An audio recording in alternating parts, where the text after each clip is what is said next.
জীবনে যাই কিছু করেন না কেন, দেবর বলেন, ননদ বলেন, ননদের স্বামী বলেন, কাউকে বিশ্বাস করবেন না।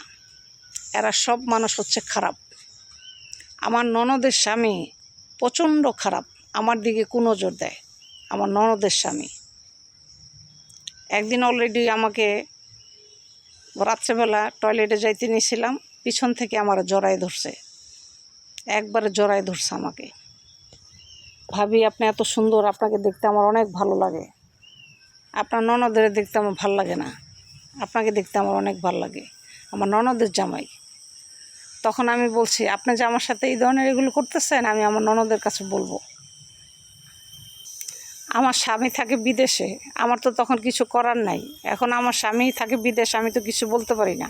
সে আমাকে পিছন থেকে জড়ায় যে ধরছে, আর ছাড়ে না, আমাকে একদম জমিনে শোয়ে ফেলাইছে। পরে আমি জোরে চিৎকার দিছি, পরে আমার ননদ বের হয়ে আসছে। কী হয়েছে ভাবি? পরে আমি বললাম, তোমার হাজব্যান্ড আমাকে জড়াই ধরছে, আমার সাথে শারীরিক মেলামেশা করতে চায়, তোমার স্বামী আমাকে ভালোবাসতে চায়। এখন তুমি বলো, আমি হ্যাঁ কী কথা বলবো বলো? আমি তোমার বড় ভাবি, সে আমার সাথেই নোংরামি করে। সে যে বাহিরের মেয়ের সাথে নোংরামি করে না, এটা সিক্রেট কি তুমি বলো? তোমার স্বামীর এই চরিত্র, এটা তুমি জানো না?